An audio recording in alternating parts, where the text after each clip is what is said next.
صحة عيدكم. Inch'Allah, on va bientôt reprendre une vie normale et faire nos cours en présentiel, mais pour le moment, on se contente de cela.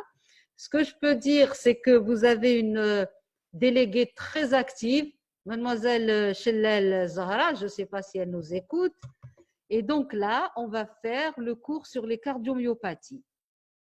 Je vais commencer par parler de la classification de Goodwin. Donc, on peut laisser les questions à la fin, mais si vraiment il y en a qui ont des questions importantes, à un moment donné, vous pouvez activer votre micro et m'interrompre. Donc là, la classification des cardiomyopathies, la première classification a eu lieu durant les années 60. Ensuite, elle a été modifiée un petit peu les années 70. Et elle a classé ces cardiomyopathies en 4 classes.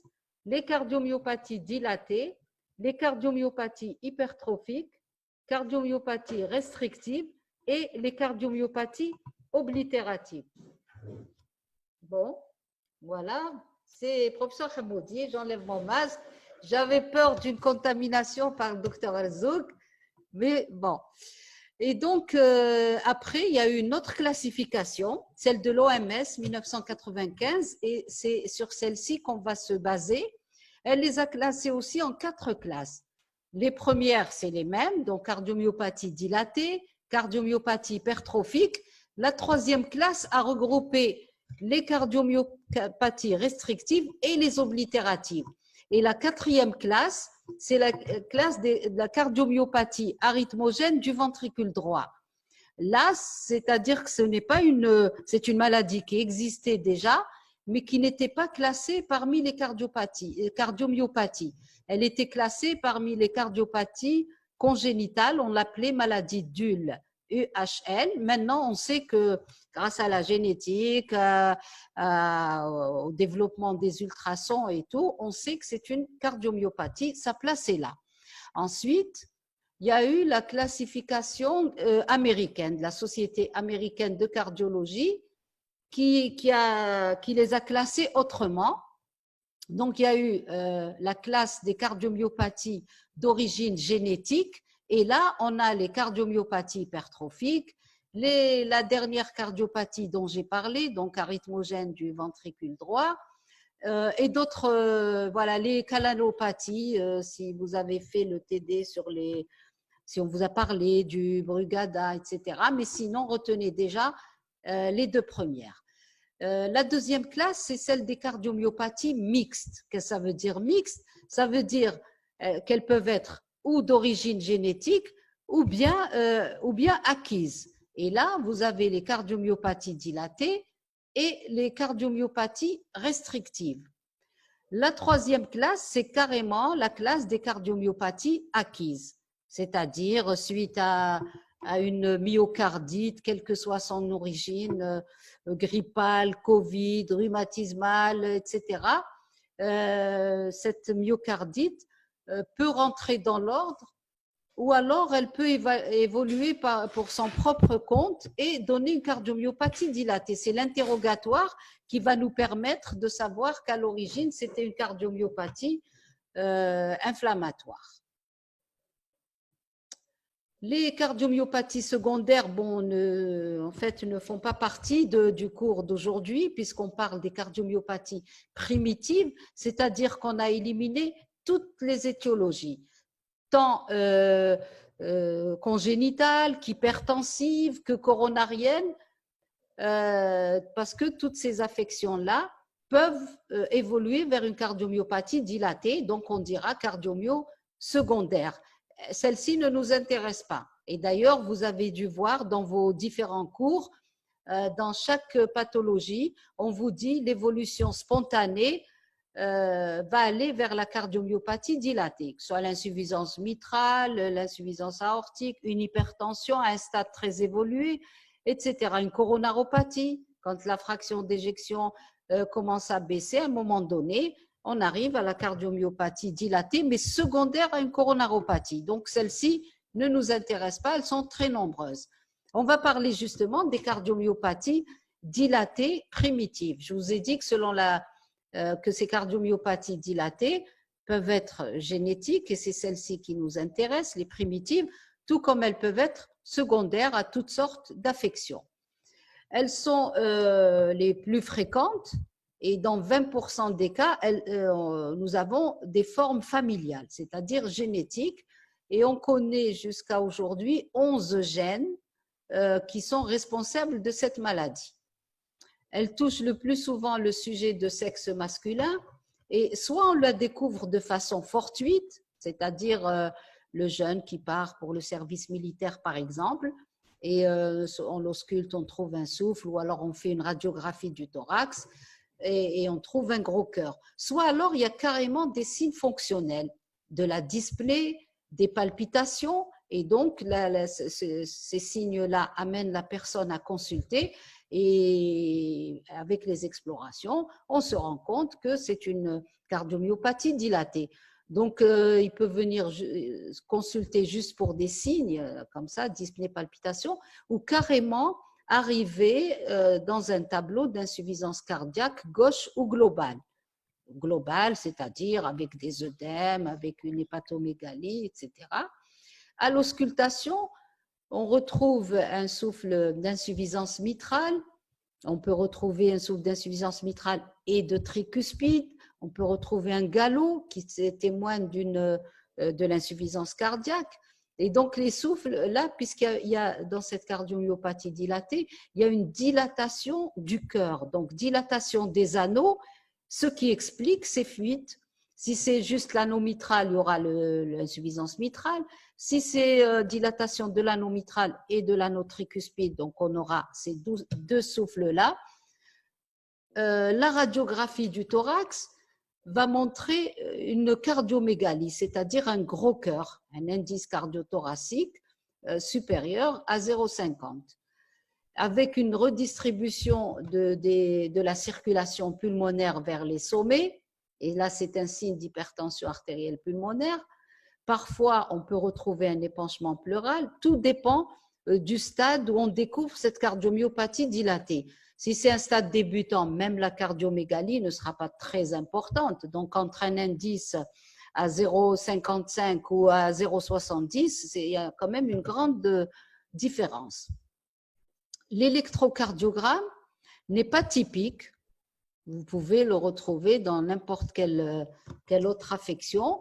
Ce qu'on va retrouver de façon certaine, c'est cette hypertrophie ventriculaire gauche. Vous savez qu'on ne peut pas parler électriquement de dilatation.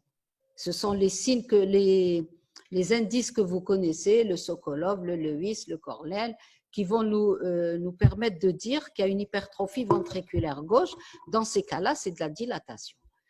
On peut trouver des troubles de la conduction intraventriculaire, c'est-à-dire un bloc de branche gauche, droit, complet ou incomplet. Le rythme peut être sinusal ou bien le patient peut être en fibrillation atriale. Tout dépend du stade aussi. Stade de début, le rythme est sinusal, mais une fois que la dilatation touche toutes les cavités, notamment les oreillettes, il va y avoir de la fibrillation. Et donc, c'est un stade beaucoup plus important et plus grave. On peut retrouver des troubles de l'excitabilité ventriculaire. Là, je ne dirais pas que ça oriente, mais ça nous quand même donne une petite idée. Alors, c'est quoi ces troubles d'excitabilité ventriculaire? C'est des extrasystoles ventriculaires qui peuvent être très nombreuses et qui peuvent être dues à une déchéance myocardique, c'est-à-dire le myocarde est tellement dilaté qu'il devient très fin, et parfois il y a des foyers de fibrose, et donc ça va développer des extrasystoles, des foyers vont se développer à ce niveau-là, on aura des troubles d'excitabilité. L'échocardiographie Doppler va nous montrer une dilatation des cavités, donc soit une cavité, ventricule gauche, soit les deux, soit les 4 cavités. Donc, encore une fois, tout dépend du stade. Mais on voit ça à l'échographie. L'échographie, c'est comme si vous preniez le cœur à l'autopsie, que vous voyez. Donc, c'est un gros cœur, dilatation des cavités. Qui dit dilatation des cavités dit stagnation de sang. Donc, il va y avoir formation de thrombie. On peut avoir un thrombus au niveau du ventricule ou de l'oreillette. Ça, on le voit à l'échographie.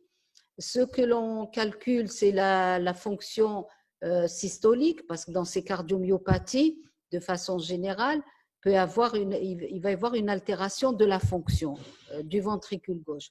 Dans le cas des cardiomyopathies dilatées, c'est la fonction systolique qui est atteinte. Je vous dirai tout à l'heure dans les cardiomyopathies hypertrophiques, c'est la fonction diastolique.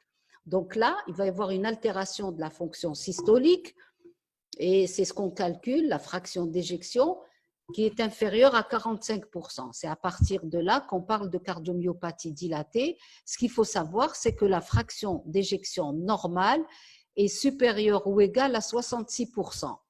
Et donc, on a toute une marge entre 45 et… Si vous avez 50, on va dire qu'elle est abaissée, mais qu'elle reste correcte. Donc là aussi, tout dépend. Entre 45 et 66, on a toutes les possibilités. Ce qu'il faut savoir, que c'est inférieur à 45, on parle de cardiomyopathie dilatée, ça commence à être sérieux. Ce que l'on peut calculer aussi à l'échographie, c'est le pourcentage de raccourcissement. Et là, il est égal au diamètre télédiastolique, c'est-à-dire le diamètre en fin de diastole, moins diamètre en fin de systole, divisé par le diamètre télédiastolique. Et ce pourcentage de raccourcissement est supérieur ou égal à 33%, normal. Le Doppler aussi va nous permettre de quantifier les fameuses fuites qu'on a auscultées, la fuite mitrale, fuite tricuspide, et là, on va les quantifier, on va voir si c'est une fuite grade 1, 2, 3 ou 4, tout dépend. Voici le rôle de l'échographie Doppler. Donc, les autres examens, on peut faire une coronarographie parce que la cardiomyopathie dilatée, si vous la découvrez chez un jeune de 20 ans, celui qui s'est présenté pour le service militaire ou pour une consultation d'embauche, si il a entre 20 et 30 ans, on peut se dire que c'est probablement une cardiomyopathie primitive. Maintenant, si on la diagnostique à 60 ans et plus, on peut dire que c'est probablement une cardiomyopathie dilatée secondaire à une affection quelconque, une coronaropathie ou cardiopathie hypertensive ou autre. Le problème, c'est chez les personnes intermédiaires entre 30 et 50 ans, on est embêté. Est-ce une cardiomyopathie primitive d'origine familiale ou génétique qu'on vient de découvrir, ou alors c'est carrément une coronaropathie, par exemple, parce que vous savez que avec le tabagisme, les mauvaises hygiènes de vie, d'alimentation, avec maintenant les drogues, on a reçu des jeunes de 25 ans qui ont fait des infarctus, de réels infarctus du myocarde à cause de la drogue, de la cocaïne. Donc là, l'examen qui est intéressant à faire, c'est la coronarographie. Parce que si cette coronarographie est normale, là, on conclut, on va dire un très très fort pourcentage, c'est une cardiomyopathie primitive. Maintenant, si on trouve des lésions coronaires, on va dire que même on est pratiquement content d'en trouver parce que on peut y remédier. Si c'est des sténoses, on va mettre des stents ou alors un pontage et on peut récupérer un petit peu cette fraction d'éjection qui était par exemple à 35 ou 40 en corrigeant ces sténoses-là, on peut améliorer la fraction d'éjection, améliorer la qualité de vie du patient. Donc, c'est un examen très important, coronarographie. Il y a aussi l'IRM qu'on peut faire parce qu'elle montre des espaces quand il y a de la nécrose, donc l'infarctus du myocarde. On peut voir ça à l'IRM. Et là, elle est importante aussi à viser de diagnostic étiologique. Il y a aussi des signes à l'IRM de myocardite, des petits nodules qu'on voit et qui nous permettent, à condition de la faire dans le mois, c'est-à-dire chez les sujets qui sont symptomatiques, qui viennent de faire un syndrome grippal par exemple. Si dans le mois on fait l'IRM, on peut conclure à une myocardite. Donc, c'est un examen à faire quand on peut le faire à visée plutôt diagnostic étiologique. Une cardiomyopathie dilatée qu'il faut signaler, c'est le syndrome de Meadows. Donc, le syndrome de Meadows, on l'appelle aussi cardiomyopathie du péripartum. Alors, partum, ça veut dire accouchement, et péri, c'est autour. Donc, elle survient chez la femme enceinte, soit au dernier trimestre de la grossesse, soit alors 6 mois après l'accouchement. Elle survient chez une femme qui n'avait aucun antécédent particulier. Donc, une femme en bonne santé qui, au 3e trimestre de la grossesse, développe un tableau d'insuffisance cardiaque gauche ou globale, ou alors après l'accouchement. Une femme qui accouche, tout se passe très bien pour elle, et puis, hop, dans les 6 premiers mois, elle développe de l'insuffisance cardiaque. Et là, on retrouve ça surtout chez la multipare âgée, sans antécédent particulier. Donc, multipare âgée, c'est-à-dire celle qui a eu plus de 3 enfants et qui a un âge autour de la quarantaine.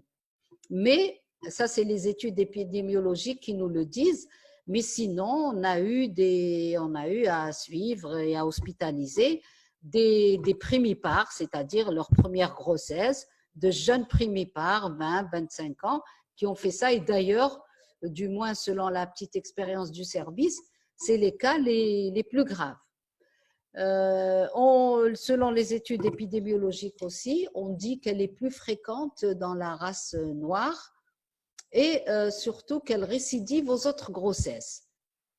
On dit aussi qu'elle obéit à la loi du tout ou rien, c'est-à-dire que tout peut rentrer dans l'ordre sans aucun traitement.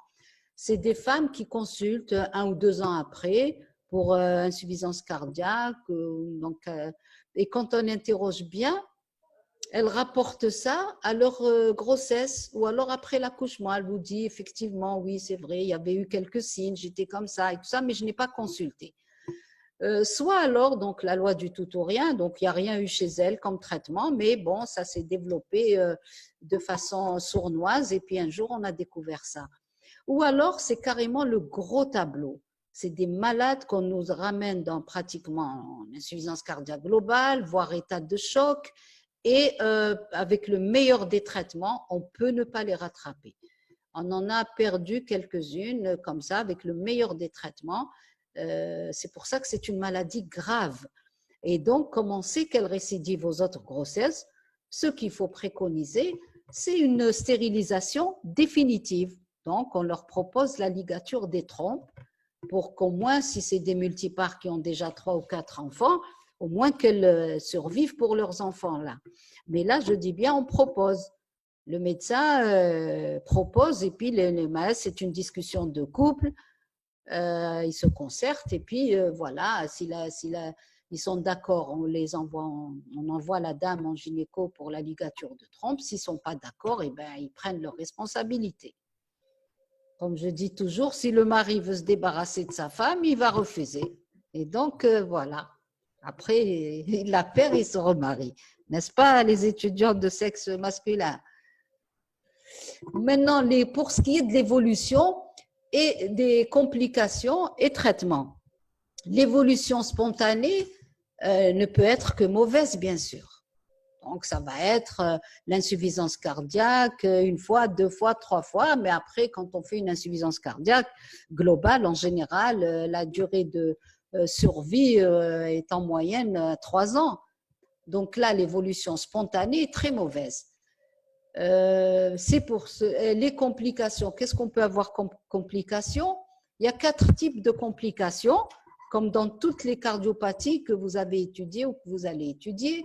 Vous avez les complications hémodynamiques, c'est-à-dire l'insuffisance cardiaque qu'il faut traiter. Je ne sais pas si vous avez fait le TD sur l'insuffisance cardiaque, le traitement du moins de l'insuffisance cardiaque. Mais sinon, c'est les digitalodiurétiques, les inhibiteurs de l'enzyme de conversion. On vous en parlera probablement plus longuement quand vous ferez le TD. Si c'est des complications thromboemboliques, c'est-à-dire ce fameux thrombus qui se loge dans une des cavités, c'est les anticoagulants. Et sinon, il va se fragmenter et passer dans la circulation générale et vous allez avoir des AVC et toutes sortes ou alors des embolies au niveau des membres inférieurs qui peuvent aller jusqu'à l'amputation, etc. Donc, les anticoagulants, à ce stade-là, il faut les donner. Les complications rythmiques, je vous ai parlé de ces troubles de l'excitabilité ventriculaire et même auriculaire, la fibrillation auriculaire. Là, on va donner des antiarythmiques. Les complications infectieuses, toute cellule cardiaque peut s'infecter. Et là, ce sont les antibiotiques qu'on va donner. Maintenant, pour les cas où la fraction d'éjection est inférieure ou égale à 35%. Rappelez-vous, je vous ai dit, fraction d'éjection normale, elle est supérieure ou égale à 66%. Donc, quand elle baisse beaucoup, quand elle est inférieure à 35%, si le rythme est sinusal, parce que si c'est en fibrillation, il y a d'autres techniques, mais c'est compliqué pour vous. Moi, je voudrais que vous reteniez juste ça. Fraction d'éjection inférieure à 35%, rythme sinusal, bloc de branche gauche large, QRS large, et une espérance de vie de plus d'un an. C'est-à-dire quelqu'un qui a un cancer au stade terminal, il lui reste 3 à 6 mois, ce n'est pas la peine de l'embêter avec ce pacemaker multisite. Pour les autres, il faut justement aller au pacemaker multisite. Je vais vous montrer, je vais vous expliquer ce que c'est. Et sinon, un stade ultime, c'est la transplantation cœur-poumon. Et vous savez que ce n'est pas facile du tout et les greffons ne sont pas disponibles. Donc, c'est quand même, c'est vraiment en dernier recours et le tout, c'est de traiter ces patients, d'essayer de les diagnostiquer à un stade débutant de façon à ne pas arriver à tout ça. Donc, le pacemaker multisite, c'est-à-dire plusieurs sites. Il va stimuler, il y a une sonde qui va au niveau de l'oreillette droite, une sonde au niveau du ventricule droit et une au niveau du ventricule gauche. Alors, au niveau des oreillettes, il va y avoir donc cette fraction d'éjection qui est basse. Ce cœur-là, on va le stimuler à plusieurs niveaux, ce qui fait qu'on va augmenter la contraction de ce cœur et on va améliorer la fraction d'éjection de 35%, on peut passer à 40%, et même plus. On a eu quelques cas qui ont très bien répondu parce que cette technique, on l'a fait au niveau du service. Il y avait quelques images, mais bon, vous pourrez trouver ça sur Internet. Sinon, dans ma communication qui vous sera transmise, vous pourrez les trouver. Maintenant, on passe à la deuxième classe. C'est la classe des cardiomyopathies hypertrophiques.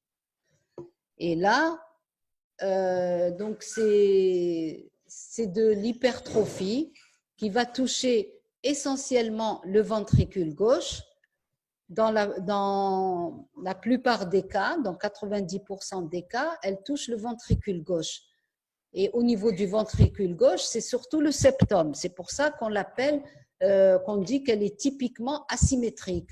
Si vous avez fait le cours sur l'hypertension artérielle ou alors sur le rétrécissement aortique, on parle d'hypertrophie concentrique, c'est-à-dire que toutes les parois du ventricule gauche sont hypertrophiées.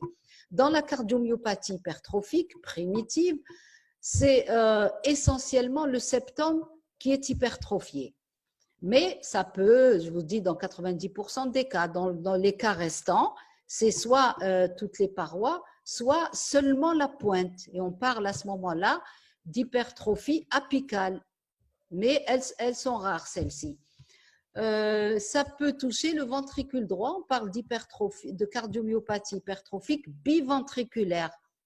Et dans 25% des cas, en plus de cette hypertrophie, on parle de cardiomyopathie hypertrophique obstructive lorsqu'il y a un gradient dans le ventricule, un gradient intraventriculaire entre la chambre de chasse et la chambre de remplissage. Là aussi, c'est comme, je ne sais pas, là je parle du rétrécissement aortique, je ne sais pas si vous l'avez fait. Dans le rétrécissement aortique, on vous parlera, ou alors on vous a déjà parlé, d'un gradient entre le ventricule gauche et l'aorte. Mais là, ce n'est pas la même chose. Là, c'est un gradient c'est un gradient dans le ventricule lui-même. Pourquoi j'en parle? D'abord, elles sont plus rares, elles représentent donc 25% des cas, mais leur traitement est différent. J'en parle maintenant parce que quand je parlerai du traitement, je parlerai encore de ces cardiomyopathies hypertrophiques obstructives. Là, c'était l'image que je voulais vous montrer tout à l'heure. Voilà le pacemaker, le boîtier, triple chambre, c'est-à-dire qu'il y a une première sonde ici qui est au niveau de l'oreillette droite, une ici au niveau du ventricule, de la pointe du ventricule droit, et une au niveau du ventricule gauche. Et donc, ça va permettre vous voyez mes mains, de stimuler le cœur un peu plus, et cette fraction d'éjection qui était basse va remonter un petit peu et le malade va s'améliorer. Hop, pourquoi ça passe pas? Voilà, là aussi, c'est le même schéma. Hein. Vous voyez les sondes, c'est le même schéma. On passe au cardio. Voilà, donc on reprend nos cardiomyopathies hypertrophiques. Et la diapo qui avait sauté, c'est celle-ci. Elle est intéressante parce que là, vous avez un cœur normal. Regardez le septum qui est tout à fait normal, pas épaissi du tout. La paroi aussi. Et là, vous avez une cardiomyopathie hypertrophique. Là, c'est tout le ventricule qui est hypertrophié. Vous avez le septum, la pointe et la paroi. Ce n'est pas le cas le plus fréquent. Les plus fréquents, je vous ai dit, c'est là où il y a une hypertrophie septale asymétrique, c'est-à-dire c'est le septum qui est très hypertrophié, mais pas la paroi ni la pointe. Alors, quelqu'un a levé le doigt, mais bon, on posera sa question tout à l'heure. Donc, c'est ce qui explique, vous avez vu les images, ça explique donc ce cœur très, très lourd, avec des coronaires saines. Si on fait une coronarographie, on va trouver des coronaires saines chez ces patients-là, mais par contre, la microcirculation est atteinte. Parce que c'est des patients, là je vais vous parler de la symptomatologie, qui peuvent avoir des douleurs thoraciques et quand on fait la coronarographie, on trouve que les coronaires sont saines. Parfois, il y a ce qu'on appelle un pont myocardique, c'est-à-dire une coronaire saine, mais qui traverse un tout petit peu le myocarde et qui ressort. Mais c'est surtout la microcirculation. Mais bon, je ne vais pas vous embêter plus que ça avec... Voilà, c'est un petit peu du niveau du résident, mais bon, si vous rencontrez ça dans vos lectures, au moins vous savez ce que c'est. Donc, oui, avant, on pensait que c'était l'obstacle, le gradient intraventriculaire qui était la source de tous les problèmes, des syncopes, de la mort subite, etc. Mais après, avec l'évolution et puis les études faites, etc., l'évolution de la technologie, on s'est rendu compte que finalement, c'était la fonction diastolique c'était la compliance qui était atteinte. Et donc, dans les cardiomyopathies hypertrophiques, il y a une altération de la fonction diastolique. On verra ça à l'échographie. Mais déjà, pour vous dire pour voir déjà la différence entre cardiomyopathie dilatée de tout à l'heure, où il y a une altération de la fonction systolique, là, il y a une altération de la fonction diastolique. Et la fonction systolique est normale, voire même supranormale, c'est-à-dire la fraction d'éjection, qui est normalement supérieure ou égale à 66%, peut atteindre 72-75% en cas de cardiomyopathie hypertrophique. Au plan génétique, puisque là, on a dit, rappelez-vous la classification, c'est la cardiomyopathie d'origine génétique la plus connue. Elle a été la première à être étudiée et cartographiée. Et on connaît tout ça depuis 1990, où on a découvert le premier gène. C'est un gène qui code pour les protéines contractiles du cœur. C'est pour ça que vous avez des cellules, les fameuses cellules en Y, qui sont complètement désorganisées dans cette maladie-là, puisqu'il y a ce gène qui code pour les protéines. Il y a des anomalies au niveau des protéines et donc il y a une totale désorganisation. Donc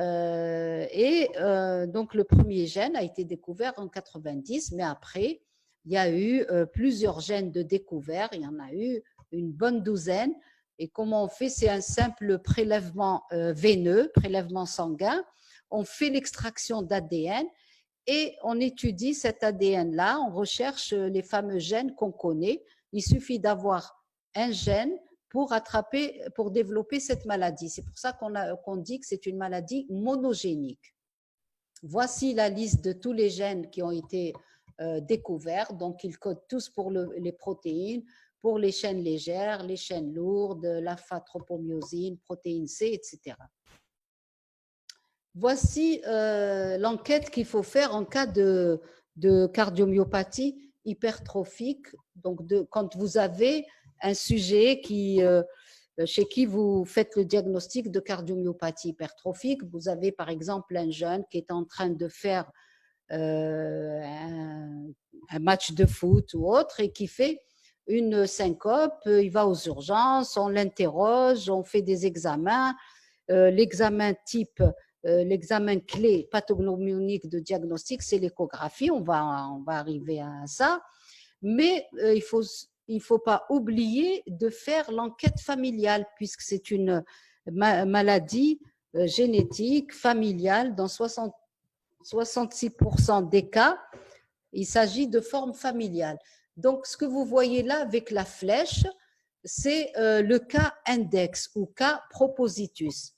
Comme vous avez fait votre module de génétique, donc c'est le premier cas qui a fait une symptomatologie et chez qui on a conclu à une cardiomyopathie hypertrophique. Et là, on fait l'enquête génétique. Donc dans ce cas-là, c'était la mère qui avait fait une syncope. On a interrogé et on a ramené toute la famille. Ceux qui sont en noir, ça veut dire qu'ils sont atteints. Ceux qui sont assurés, c'est ceux qui sont génotypiquement atteints, c'est-à-dire qu'on a fait l'étude génétique chez eux. Voici l'étude génétique. Il y a une anomalie au niveau d'un acide aminé où vous avez une base qui n'est pas à sa place et donc automatiquement, il y a une désorganisation. Pour ce qui est de la clinique, comment on est arrivé chez ces patients-là à faire tout ça, à faire l'enquête génétique, etc. Il faut savoir que seuls 25% des sujets porteurs de cardiomyopathie hypertrophique sont symptomatiques. Ils viennent consulter parce qu'ils ressentent un signe quelconque, soit de la dyspnée, et c'est dans 75% des cas, soit des douleurs thoraciques, soit des palpitations, ou alors carrément des syncopes. Et là, je l'ai mis en rouge parce que c'est le signe le plus important et le plus grave. Une syncope, c'est pratiquement une mort subite, mais qui se termine bien. Le sujet peut ne pas se réveiller, faire une mort subite. Donc, c'est un signe très important et très fréquent dans cette maladie-là, puisque le risque de mort subite est très important dans la cardiomyopathie hypertrophique. C'est ce qui fait la gravité de cette maladie, notamment chez les sujets jeunes où l'incidence de mort subite est de 4 à 6%. Incidence, c'est-à-dire le nombre de cas par an. Par exemple, si vous avez 100 CMH à suivre, dans l'année, vous risquez d'en perdre 4, voire 6 d'entre eux, ce qui est énorme quand même. Chez ces patients-là, la tension est normale. La radiographie du thorax n'est pas très parlante, donc c'est un cœur de taille normale, si vous calculez l'indice cardio-thoracique. Vous avez par contre un bord gauche un petit peu convexe, puisque c'est de l'hypertrophie qui se développe vers l'intérieur. Vous pouvez avoir un petit peu de circulation, une petite augmentation de la circulation pulmonaire, mais je veux dire, on peut passer à côté. C'est une radio qui est à la limite de la normale. L'électrocardiogramme, par contre, est très intéressant parce qu'il est anormal dans 92% des cas au moins. Donc là, chez le malade, si par exemple, votre jeune qui faisait un match de foot et qui a fait une syncope, s'il habite à Manrasset, vous n'allez pas ramener toute sa fratrie. Qu'est-ce que vous allez faire? Vous allez lui demander de dire à toute sa famille de faire un ECG à Tamanrasset, pourquoi pas, et il vous envoie ces ECG-là interprétés. Et là, il y a des signes qui ne trompent pas.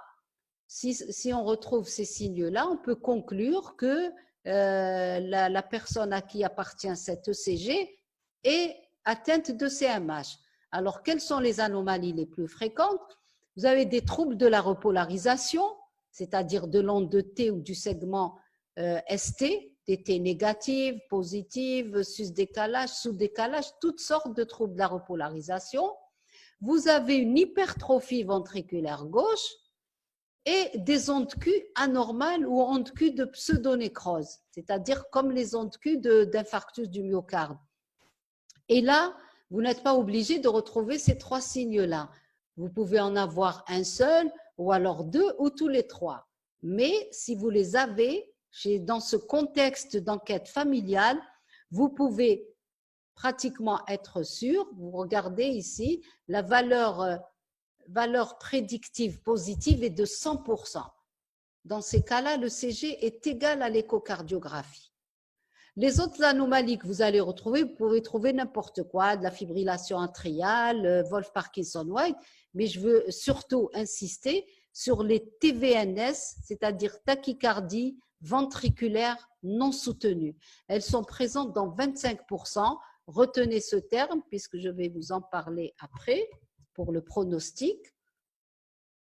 Voici tous les critères électriques. Regardez un ECG de CMH. Donc là, c'est une famille de cardiomyopathie hypertrophique et qui ont cet ECG-là avec des ondes de T négatives et profondes. Donc, on peut prendre ça pour un problème coronarien. En fait, non. C'est des gens qui ont d'ailleurs eu la coronarographie coronaire était saine et il y avait de la mort subite chez ces gens-là. Et là, regardez, c'est les TVNS dont je vous ai parlé, tachycardie ventriculaire non soutenue. Vous avez plusieurs extrasystoles successives. Là, vous avez un doublé, 2 extrasystoles qui se suivent. Là, un triplé. Et là, vous avez plusieurs. Et c'est donc tachycardie ventriculaire non soutenue. C'est-à-dire que c'est une tachycardie ventriculaire qui s'est arrêtée au bon moment. Tout comme elle peut ne pas s'arrêter et entraîner la mort subite chez un patient. L'échocardiographie, c'est l'examen clé. Donc, c'est l'examen pathognomonique de cette affection-là. Comment on fait le diagnostic? C'est en trouvant une épaisseur septale diastolique. Vous savez, les mesures, il faut toujours les prendre en diastole. Et là, vous avez une épaisseur septale diastolique supérieure ou égale à 15 mm, en sachant que le septum normal, son épaisseur normale, 6 à 9, voire 10 mm. Mais là, pour parler de CMH, c'est 15 mm. Pour le premier cas, pour les cas, les formes familiales, je vous ai montré la famille de tout à l'heure. Pour les formes familiales, à partir de 13 mm, on peut dire que la personne est atteinte. Donc là, c'est important à connaître. On a dit aussi que c'était de l'hypertrophie septale asymétrique, donc paroi normale. Et il y a des scores qu'on calcule. Le score d'hypertrophie de Marron, je vais vous montrer une image. C'est les 4 segments qu'on calcule, qu'on additionne. Et si ces 4 segments, si la somme est supérieure à 40 mm chez la femme, ou 44 chez l'homme, on parle d'hypertrophie et on sait qu'on est dans le cas d'une CMH, toujours dans ce contexte. Voilà justement l'index de Marron. On prend donc une mesure ici, au-dessus de la valve mitrale ou des piliers, en dessous et là aussi, et on calcule. Donc chez ce patient-là, voilà, ici aussi, c'est de l'hypertrophie septale et même la paroi est hypertrophiée ici. Là, c'est une cardiomyopathie hypertrophique biventriculaire. Vous avez le ventricule droit aussi qui est atteint. Je vous ai dit tout à l'heure que ça touchait dans 90% des cas le ventricule gauche, mais elle peut être biventriculaire dans certains cas. Et là, du fait de cette hypertrophie, qu'est-ce qui va se passer? Il va y avoir une une atteinte de la compliance. Donc, le ventricule gauche, qui est comme ça très hypertrophié, en diastole, va avoir des difficultés à se remplir. Vous avez du sang dans l'oreillette gauche qui doit obligatoirement passer dans le ventricule gauche pendant la diastole, mais ce ventricule n'est pas souple du tout, très rigide, donc l'oreillette gauche est obligée de se vider. Elle va fournir beaucoup d'efforts pour se vider et on va avoir cet aspect. On va avoir, là vous avez l'aspect normal, c'est le remplissage diastolique. Vous avez l'onde E ici et l'onde A due à la contraction auriculaire. Le rapport E sur A est supérieur à 1, à l'état normal. Dans le cas d'une cardiomyopathie hypertrophique, vous allez avoir une inversion de ce rapport. Pourquoi? Parce que l'oreillette gauche, les oreillettes vont développer beaucoup d'efforts et donc vont s'hypertrophier et à un moment donné, un stade plus important, à force de travailler, ces oreillettes gauche-là, ces oreillettes vont finalement finir par se dilater et commencer à fibriller et c'est une des complications et d'un mode de décès chez ces patients-là. Il y a la mort subite dont j'ai parlé, mais après il y a le décès par insuffisance cardiaque suite à une fibrillation atriale, etc. Voilà ce qu'on voit à l'échographie, c'est ce que je vous ai montré maintenant. Et ça témoigne donc d'une altération de la fonction diastolique. Ça, c'est ce qu'on recherche aussi, c'est le gradient intraventriculaire. Parce que là, on a fait le diagnostic de cardiomyopathie hypertrophique puisqu'on a trouvé ce septum très hypertrophié. Et après, on veut savoir s'il y a un gradient intraventriculaire. Je vous ai dit, dans 25% des cas, il y a un gradient intraventriculaire. Et on parle alors de cardiomyopathie hypertrophique obstructive. Il y a de l'obstruction. Et le traitement est différent. Voici quelques exemples. Regardez ici, c'est une échographie, donc CMH. Regardez ce septum qui est pratiquement pseudo-tumoral. Il y a une hypertrophie très, très importante. Et là, c'est un facteur de risque très important. Je vais revenir sur ça. Là, vous avez l'hypertrophie septale et pariétale avec au niveau de la pointe une espèce d'anévrisme et donc il va y avoir un amincissement à ce niveau-là et ça va donner possibilité de la fibrose et donc possibilité de foyer de troubles du rythme. Voici là aussi, regardez l'IRM comme elle est intéressante puisqu'elle reproduit exactement la pathologie. Là, c'est une pièce anatomique.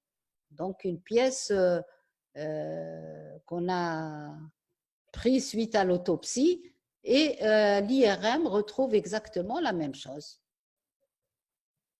Même chose, c'est des aspects donc, de différentes cardiomyopathies hypertrophiques. Voici une cardiomyopathie hypertrophie apicale. Regardez, le septum est légèrement hypertrophié, voire normal, parfois paroi un peu, mais regardez la pointe. C'est ce qu'on appelle une cardiomyopathie hypertrophique apicale. Le risque de décès est exactement le même, même si c'est que l'apex qui est atteinte. Donc, on a parlé des examens à visée diagnostique, le CG, l'échocardiographie. Mais je vous ai dit que l'incidence de mort subite est très importante dans cette affection. Donc, on a envie de savoir sur les 100 patients qu'on suit, quels sont ceux qui risquent de décéder. Et là, on fait des examens à visée pronostique. Vous avez le Holter-ECG, c'est-à-dire l'enregistrement de l'électrocardiogramme sur 24, 48 heures ou même 72 heures ou même plus. Maintenant, il y a des Holter-ECG qu'on peut faire sur 5-6 jours, voire une semaine, et on se rapproche mieux du diagnostic, contrairement à un ECG de base ou un ECG de 24 heures seulement. Et là, qu'est-ce qu'on recherche? Ce qu'il faut retenir pour vous, c'est qu'on recherche les TVNS, tachycardie ventriculaire non soutenue, qui peuvent devenir des tachycardies ventriculaires et donc mener au décès de cette personne-là.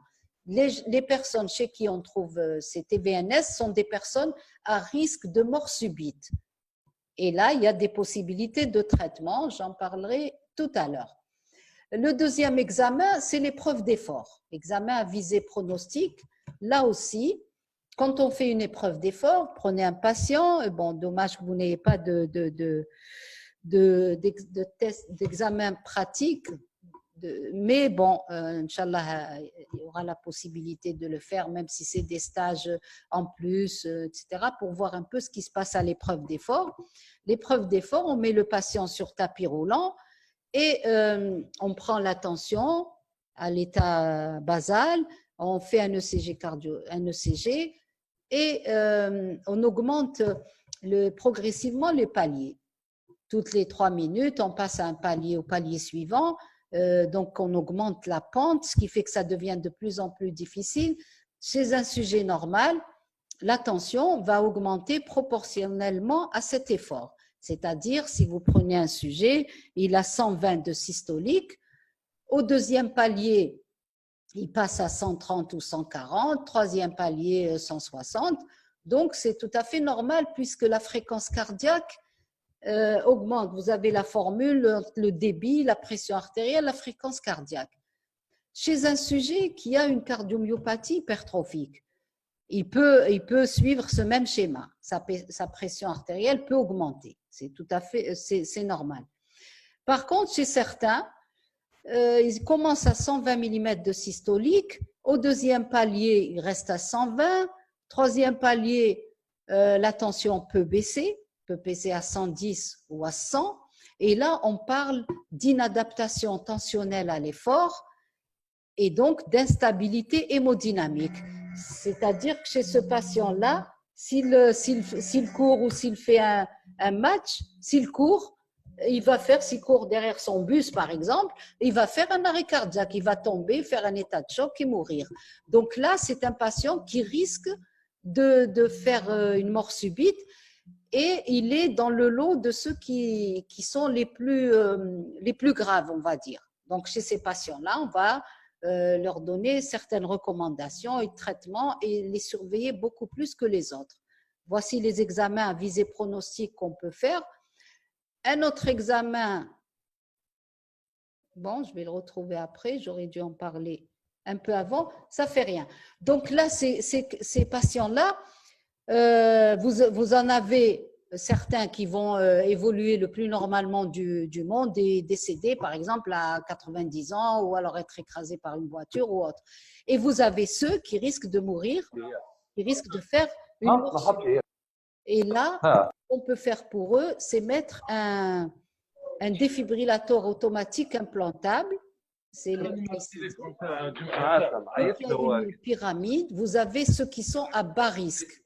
Sur les 100 que vous suivez, certains vont évoluer normalement, ne vont pas faire de complications. Certains seront à risque intermédiaire, mais ce qui nous intéresse le plus, c'est ceci, c'est le point de la pyramide. Et là, il faut vraiment les prendre au sérieux et placer ce défibrillateur automatique. J'ai perdu le automatique, voilà. Soit en prévention secondaire, c'est-à-dire c'est un patient qui a fait un arrêt cardiaque suite à des tachycardies ventriculaires soutenues et qu'on a pu sauver. Il a fait son arrêt cardiaque dans l'hôpital ou alors à l'aéroport et on a défibrillé et il s'en est sorti. Mais la deuxième fois, il peut ne pas s'en sortir. Donc celui-là, il est candidat à la mise en place d'un défibrillateur automatique implantable. Les autres, ceux qui sont en prévention primaire, vous avez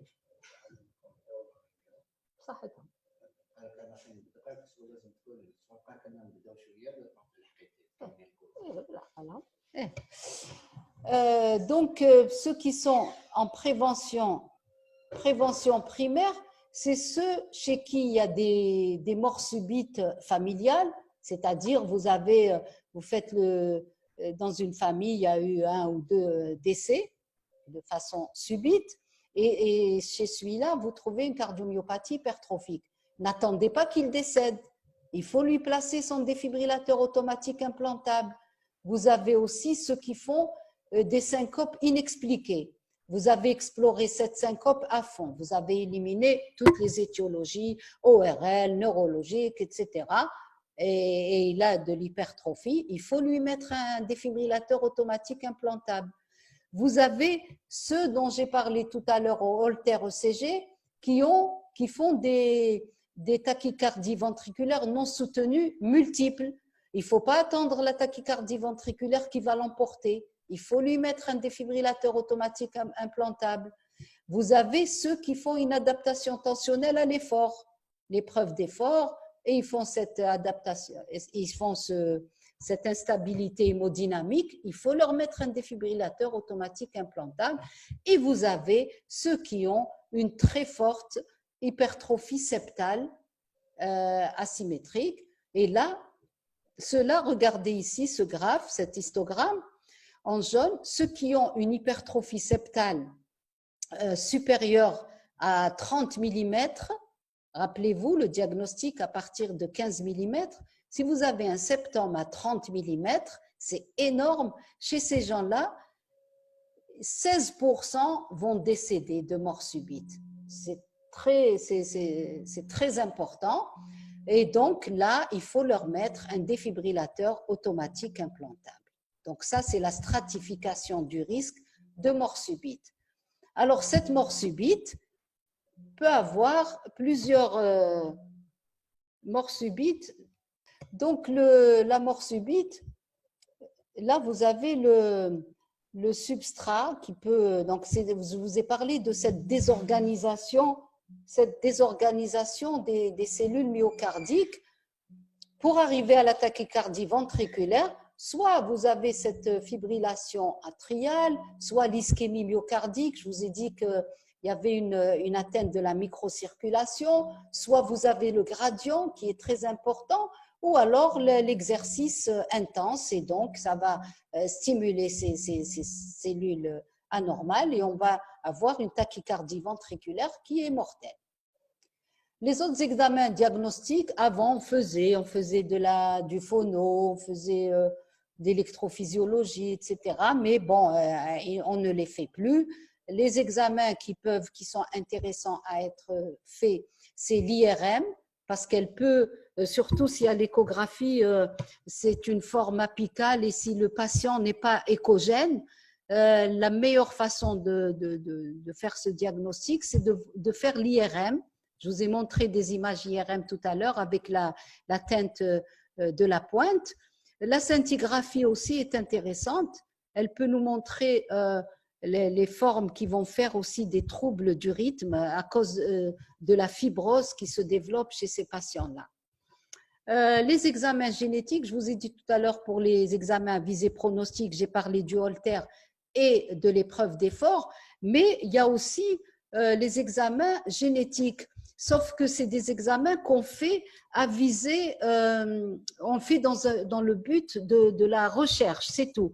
Mais sinon, ce n'est pas éthique. Par exemple, vous avez une famille qui a 5 enfants, elle en a perdu 3 déjà, vous allez lui faire pour dire que les 2 autres aussi vont mourir. Non, ce n'est pas éthique, étant donné qu'on n'a pas de traitement pour cette maladie, un traitement contre la mort subite. Donc, on ne va pas affoler ces gens-là. Par contre, dans le but de la recherche, ou alors pour éviter qu'il y ait des mariages consanguins, donc des cousins entre eux, on peut la faire.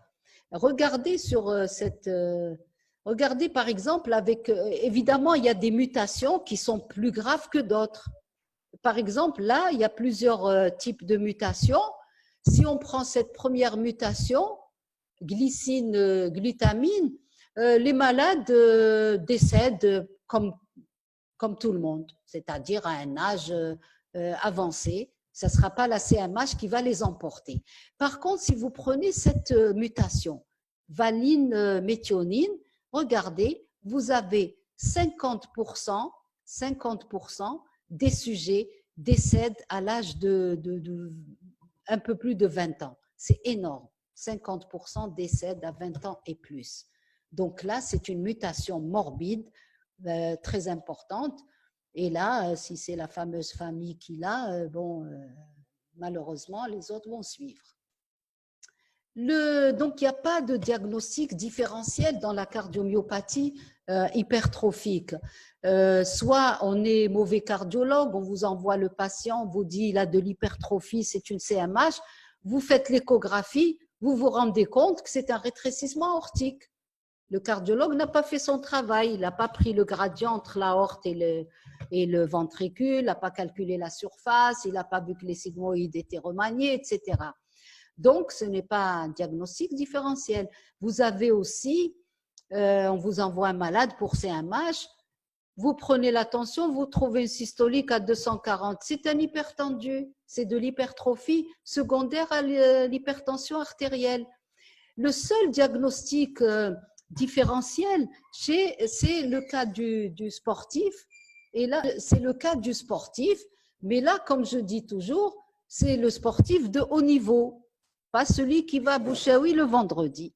Donc là, c'est des sportifs qui s'entraînent plusieurs heures par jour, plusieurs fois par semaine, voire toute la semaine.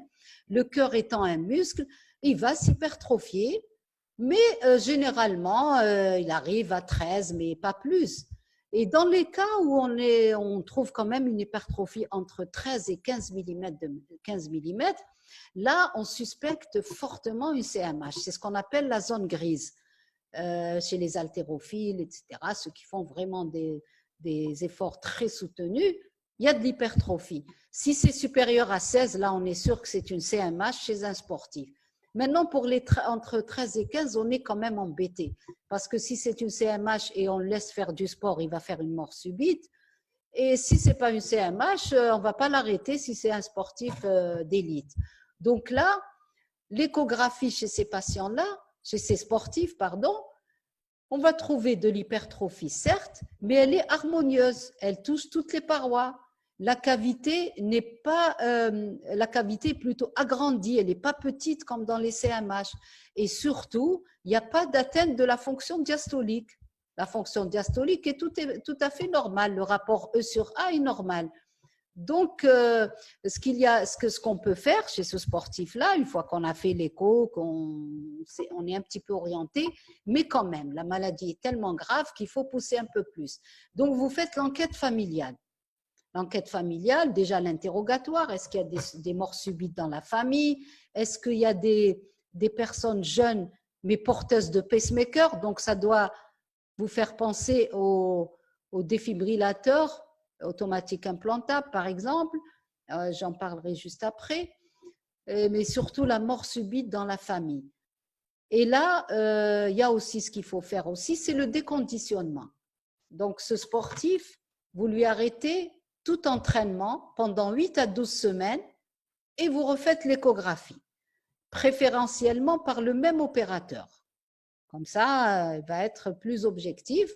Le même opérateur, même appareil. Et si vous avez une diminution de l'hypertrophie, s'il était à 15, si elle était à 15 chez ce patient, chez ce sportif, si elle passe à 14 ou même à 13, là, vous vous dites, c'est de l'hypertrophie secondaire au sport. Mais bon, il n'y a pas mieux que la génétique, sauf que on va pas aller jusque-là. Parce que si vous doutez de CMH, il faut arrêter. Le sport est contre-indiqué dans ces cas-là. L'évolution et complications. L'évolution spontanée, bon, vous avez vu, le plus souvent, elle est favorable. Les gens décèdent pour autre chose. Mais sinon, les deux complications les plus redoutées, c'est l'insuffisance cardiaque et surtout la mort subite. Le traitement, eh bien, puisque c'est une symptomatologie qui survient surtout à l'effort, ce qu'il faut faire, c'est arrêter tous les efforts, contre-indication de tous les efforts, de tout effort. Si c'est un sportif, il faut qu'il arrête le sport. Si c'est un non-sportif, il faut lui expliquer qu'il ne faut pas courir, tout effort est contre-indiqué. Et surtout, les médicaments inotropes positifs sont formellement contre-indiqués, tels que les digitaliques, puisque déjà ici, la fraction d'éjection est augmentée. Si en plus on donne des digitaliques, on va aggraver la situation. Donc là, c'est des patients à qui il faut donner une carte, il faut mettre les médicaments contre-indiqués. Comme ça, s'ils vont chez un médecin n'importe où, Au moins, il y a le diagnostic et les médicaments à ne pas donner. Par contre, ce qu'il faut donner, et le médicament de première intention, c'est le bêta-bloquant. Donc, il faut donner des bêta-bloquants pour diminuer le travail du cœur. Le bêta-bloquant qu'on préfère dans ces cas-là, c'est le propranolol ou avlocardil, et on le donne à forte dose, 160 mg et plus par jour, bien sûr en l'absence de contre-indication. Contre-indication que vous connaissez. Les troubles de la conduction, bradycardie, l'asthme, etc. Et sinon, vous donnez un inhibiteur calcique. Inhibiteur calcique, celui qu'on préfère, c'est le verapamil. Verapamil ou isoptine. Et là, il agit bien sur la fonction diastolique. Si maintenant ces deux médicaments, on ne peut pas les donner, tout en sachant que chez nous, il n'y a pas le verapamil comme inhibiteur calcique, il n'est pas disponible en Algérie, ce qu'on donne, c'est l'amiodarone, c'est-à-dire la cordarone, notamment chez ceux qui avaient des TVNS. Et parfois, on peut associer les bêta-bloquants et l'amiodarone, mais il faut faire très attention puisque les deux sont ralentisseurs. À ce moment-là, il faut une surveillance très, très accrue. Quatrième médicament, mais en général, on arrive à régler ça avec les bêta-bloquants. C'est rare où on arrive au disopyramide ou rythmodon, si tous les autres ne marchent pas. Et après, dans le cas des cardiomyopathies hypertrophiques obstructives, là où il y a un gradient d'obstruction intraventriculaire, à ce moment-là, à l'époque, il y avait, si ces malades ne répondaient pas au traitement médical, on les opérait. On les opère, la partie la plus hypertrophiée, on fait une myotomie, c'est-à-dire des sections au niveau de la partie très hypertrophiée. Et là, ça permet de diminuer un petit peu le gradient et donc les malades s'améliorent. La deuxième intervention, c'est la myectomie. Ectomie, c'est-à-dire enlever. Donc, on enlève toute la partie hypertrophiée. Et là, vous savez que dans le septum, vous avez le faisceau de His qui chemine dans le septum, les voies de conduction. Donc, forcément, en enlevant tout ça, il y a beaucoup, beaucoup de risques de le toucher. Et à ce moment-là, on va, en plus de l'intervention qui se fait sous CEC, mortalité facilement à 10%, on va en plus placer un pacemaker et faire même un remplacement valvulaire parce que cette valve qui est comme ça, qui bute toujours contre ce septum, finit par être malade et donc il faut la remplacer. Ce qui fait que c'est une intervention très très lourde. Et donc il fallait, entre le traitement médical et la chirurgie, il fallait trouver une alternative pour ne pas arriver à ça. Effectivement, il y a des alternatives thérapeutiques qui ont été découvertes. Lorsque le gradient intraventriculaire est supérieur à 50 mm de mercure, il y a deux options. Soit on fait appel à l'électrostimulation par pacemaker double chambre, donc désobstruction par pacemaker double chambre, c'est-à-dire on va lever cette obstruction grâce à un pacemaker double chambre, je vais vous montrer le schéma. Soit alors il y a l'alcoolisation septale, ou sinon il y a le défibrillateur automatique implantable chez les sujets qui font. Je vous ai parlé des sujets à haut risque. Rappelez-vous le haut de la pyramide en jaune, ceux qui ont une forte probabilité de décéder, on leur place un défibrillateur automatique implantable. Et bien sûr, l'avenir, c'est la thérapie génique. Si on arrive à pouvoir remplacer à l'état fœtal déjà le gène malade par un gène normal, on va guérir ces malades, c'est la médecine prédictive. Donc, je vais vous parler du défibrillateur, du pacemaker, double chambre. Défibrillateur automatique implantable, c'est un pacemaker qu'on place, c'est pas cette image, hein. Là je reviens sur ce que j'ai dit, c'est un pacemaker qu'on place et il est en même temps holter, il a une fonction de holter. Dès qu'il détecte la tachycardie ventriculaire, il choque le malade. Donc, il casse cette tachycardie et il sauve le malade d'une mort subite certaine. C'est ça le défibrillateur automatique implantable. Maintenant, pour le pacemaker double chambre, à quoi il sert? On a une première sonde ici au niveau des oreillettes, l'oreillette droite, et une au niveau de la pointe du ventricule droit. Celle qui est au niveau de l'oreillette droite, qu'est-ce qu'elle va faire? Elle a un rôle très important puisque vous avez vu tout à l'heure pour la fonction diastolique, le rôle des oreillettes qui travaillent beaucoup et qui finissent par au départ, vont s'hypertrophier à force de travailler, mais après, elles vont dépasser, elles vont se dilater et fibriller. Donc, cette sonde-là, il faut la placer au bon moment de façon à aider ces oreillettes à travailler convenablement. Pour la deuxième sonde qu'on place au niveau de la pointe du ventricule droit, qu'est-ce qu'elle va faire? Vous savez que la dépolarisation commence au niveau du nœud sinusal, nœud auriculo-ventriculaire, ensuite elle chemine le long du faisceau de His et puis passe au niveau des branches. Là, quand on met une sonde ici, à la pointe du ventricule droit, ça veut dire qu'on va inverser la dépolarisation. Elle va commencer par le bas et monter. Donc, la partie la plus hypertrophiée va se dépolariser en dernier et donc le gradient va diminuer et il y aura une amélioration de la symptomatologie de ces patients-là. Ce qu'il faut savoir, c'est que ça n'empêche pas la mort subite. On ne connaît pas de traitement pour la mort subite, contre la mort subite. Le défibrillateur dont j'ai parlé tout à l'heure est intéressant et évite la mort subite chez ceux qui font des troubles du rythme. La deuxième alternative, c'est l'alcoolisation septale, la désobstruction par alcoolisation septale. Et là, qu'est-ce que ça veut dire? On fait une coronarographie, on opacifie les coronaires et surtout, on va suivre la coronaire qui irrigue la partie la plus hypertrophiée du septum. Et qu'est-ce qu'on va faire? On va injecter de l'alcool, de l'éthanol.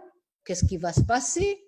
Au lieu de recevoir du sang, cette partie va recevoir de l'alcool. Elle va se nécroser. On va avoir un infarctus du myocarde. Et quand, je ne sais pas si vous avez fait l'infarctus du myocarde, on va vous dire qu'il va y avoir une phase de nécrose et après, ces cellules-là qui vont donc se nécroser, mourir, vont devenir fibreuses. Elles vont se fibroser et donc il va y avoir un amincissement de cette paroi-là. Et s'il y a un amincissement, le gradient va baisser. Donc voilà le principe de l'alcoolisation septale. Je vais raconter l'anecdote, même si je n'ai pas beaucoup de temps. Avant, comment on a découvert cette méthode? Et ça, c'est des Allemands qui ont découvert cette méthode. C'était quand ils suivaient des cardiomyopathes, des patients atteints de cardiomyopathie hypertrophique, ils les suivaient et puis quand ces patients-là faisaient un infarctus, pour une raison ou pour une autre, ils guérissaient de leur CMH. Et c'est comme ça que ce principe a été trouvé et qui est largement appliqué maintenant. Comme recommandation, dans ces cardiomyopathies hypertrophiques, donc vu l'incidence de mort subite qui est importante, il faut essayer de faire le diagnostic rapidement, de faire l'enquête familiale et de suivre ces malades-là. J'ai terminé avec les cardiomyopathies hypertrophiques. Très rapidement, cardiomyopathie restrictive, pour dire qu'elles sont rares. Donc, il y a une rigidité des parois ventriculaires par de la fibrose et de la sclérose. C'est des cardiomyopathies primitives, on ne sait pas pourquoi. Chez certains patients, il y a de la fibrose et de la sclérose qui se développent à la place des cellules myocardiques normales, les cellules en Y. Et donc, il va y avoir une rigidité des parois. C'est un diagnostic différentiel avec la péricardite constrictive, si vous avez fait le cours, sinon on vous en parlera. Et donc, il va y avoir une altération de la fonction diastolique, puisque là aussi, le remplissage va avoir des difficultés à se faire. Voilà, je n'en dirai pas plus. Les cardiomyopathies oblitératives, à ne pas confondre avec obstructives, ça n'a rien à voir. Et là, elles sont exceptionnelles. Et dans ces cas-là, les parois sont tout à fait normales. Donc, vous avez les véritables cellules normales en Y au niveau des parois, sauf qu'au niveau de la cavité elle-même, il y a un développement de fibrose et on ne sait pas pourquoi, c'est primitif. Donc, il y a de la fibrose qui remplit la cavité ventriculaire. Ce qui fait que là aussi, il va y avoir une altération de la fonction diastolique puisque le remplissage va se faire difficilement, étant donné que dans le ventricule, dans la cavité, il y a déjà ce magma de fibrose, donc les oreillettes vont beaucoup travailler pour remplir ce ventricule en diastole. La dernière classe, c'est la cardiomyopathie arythmogène du ventricule droit, donc ou dysplasie arythmogène du ventricule droit. Là, elle est génétique. C'est la deuxième cause de mort subite chez le sportif, puisque la première cause, c'est la CMH. Là, donc, elle est d'origine génétique. On connaît 7 gènes à ce jour. Et ce qui se passe dans cette maladie, c'est qu'il y a un remplacement progressif du tissu des cellules du ventricule droit par de la fibrose et du tissu graisseux. Vous allez avoir de la graisse au lieu de cellules musculaires de ce ventricule qui va être complètement boursouflé. Et donc, dès que ce n'est plus des cellules myocardiques normales, il va y avoir possibilité de troubles du rythme. C'est pour ça qu'on l'appelle cardiomyopathie arythmogène. Donc, les troubles du rythme sont majeurs et le risque de mort subite est très important. Et chez ces patients-là aussi, il faut leur placer un défibrillateur automatique implantable qui a, je vous ai dit, un rôle de holter. Il va diagnostiquer la tachycardie ventriculaire et la choquer, donc l'arrêter. Pour les myocardites, c'est ma dernière diapositive, elles sont assez fréquentes, 0,15 à 1%. L'interrogatoire est très important, voir s'il n'y a pas eu d'épisode fébrile dans les 15 jours ou le mois passé, grippe, Covid, puisque c'est d'actualité. Rhumatisme articulaire aigu, vous savez que le RAA touche les 3 tuniques, péricarde, myocarde, endocarde. Donc, on peut avoir une myocardite rhumatismale qui peut rentrer dans l'ordre sous traitement corticoïde ou alors qui peut évoluer pour son propre compte et on va se retrouver un jour avec une cardiomyopathie dilatée et c'est l'interrogatoire poussé qui va nous dire que chez ce patient qui a eu un rhumatisme articulaire, etc. Et c'est comme ça qu'on conclut à une cardiomyopathie dilatée secondaire à un rhumatisme articulaire. Donc pour les myocardites, il y a beaucoup de diagnostics. Et c'est une inflammation diffuse ou focale, ça peut toucher juste une partie du myocarde ou alors carrément tout le myocarde.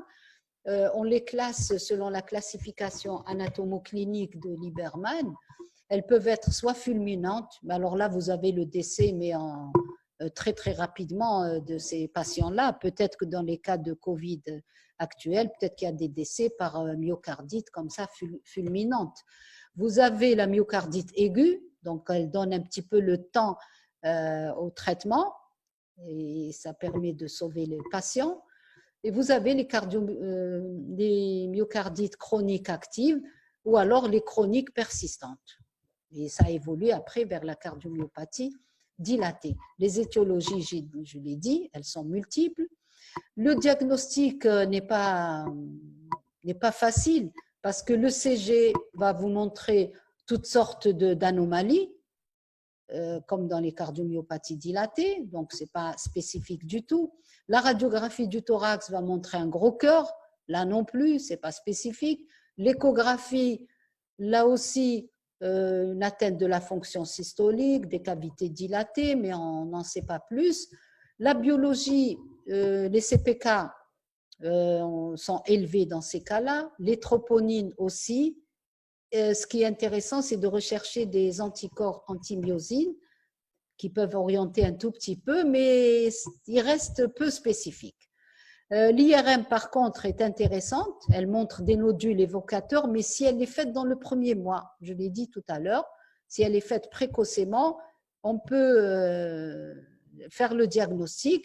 La scintigraphie aux anticorps anti-myosine peut être intéressante, mais le diagnostic pathognomonique, c'est la biopsie endomyocardique.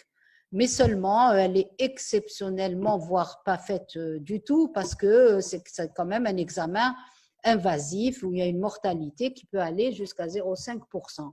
Donc, on se contente un petit peu de l'interrogatoire. Et c'est après, c'est carrément l'évolution clinique. C'est quand le malade, quand il rentre avec une fraction d'éjection à 25 ou 35%, avec un traitement anti-inflammatoire, on essaie de traiter un peu la cardiomyopathie dilatée et que tout revient à la normale, qu'on se dit, ah, c'était une myocardite. Voilà, j'espère que j'ai été claire.